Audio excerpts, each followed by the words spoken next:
Have I been here enough to have an opening statement or no? Go right ahead. It's all you, man. All I want to say is the backyard brawl. That's a good name because boy, that was a brawl tonight. West Virginia played their hearts out. So did we. So I tip my hat to them, even though that's not something you know us Pitt guys usually do. But yeah, I tip my hat to them, and I wish them good luck on the season. Boss, what was working about their run game that was slowing you guys down? Normally, you guys are very dominant against the run, and it seemed like their zone concepts kind of made things hesitant a little bit. I don't think so. I just think that we have some young guys in there or some new guys on our defense that need to understand what's going on, what's happening, and how other teams try to attack our defense. And I think once we pick on that, with the season going forward, we'll be a really good defense. You're a defensive captain. Were you getting frustrated with the third down defense?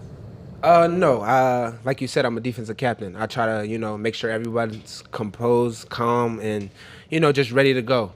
And Dez went down tonight, so really it was just me on the field. So I just had to make sure those guys were, in the right mindset and just ready to play ball. What was your vantage point of MJ's play? Like what were you seeing on that?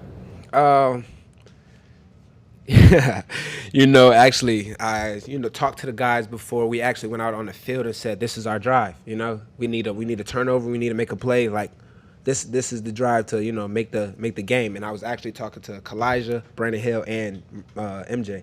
So the fact that he did it and went down there and even scored was big. So I'm proud of those guys. They played their hearts out tonight, and we're just getting ready for next week. Also, you have two new running mates on either side of you, and Shane and Bengali. How do you think they played in their first play? We have a lot of ups and downs. We got to clean stuff up, and I think those guys will get it coming soon. Those guys, they're smart. They want to play football. They're athletic. We just got to fix some things, and after that, we're just trying to make a run. So those guys will get it. How do you go from an emotional, crazy win like you had tonight to get ready for an SEC opponent coming in here on Saturday? That's something we struggled with last year. So, we beat Tennessee, lost to Western Michigan. We beat Clemson, lost to Miami. It's really about handling success and adversity. So, we just want to clean up everything we did this game that we need to clean up and really get focused on Tennessee and have another great week, great game plan very well, and, execute next Saturday. Boss, you talked about playing, being calm in the moment, even when things were going right. When they get their touchdown, puts them up 31-24. Your offense is going on the field. What was the vibe? What was the talking point? Did you say anything to the defense about making the next play? Because next thing you know, your offense gets a touchdown, and then you guys get the pick six that puts you guys up top. So we have this winner's manual that we always go through in fall camp, and it was a quote that said, "Leaders always think you're going to win." No matter what, no matter the position you're in, no matter how you feel, no matter what, leaders always know and think you're gonna win. And I had to make sure my guys knew, listen, we're gonna pull out this game, no matter what. We're gonna make a stop. We're gonna go down the score, really.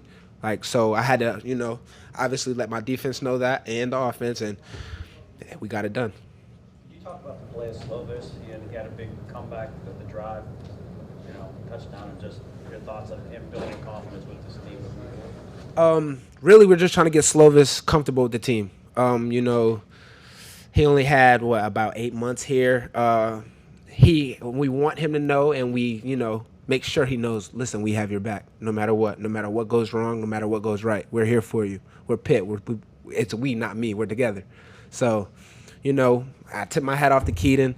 It was a hell of an atmosphere tonight. And he did a great job. No Brandon George tonight. Did that make things more difficult for you? Did it change things for you? Can you talk about that a little bit? No, not really. This off season, I made sure my body was right. I made sure my conditioning was right, and everything I needed to do was so that if that were to happen, I'm okay. So, Brandon will be back. He'll get healthy. He'll be back soon, and yeah, I can't wait for him to come play with us. Nervous after the targeting call, and what's kind of going through your head in that time when they're reviewing it? Yeah, actually, I thought I was gonna get kicked out, but nah.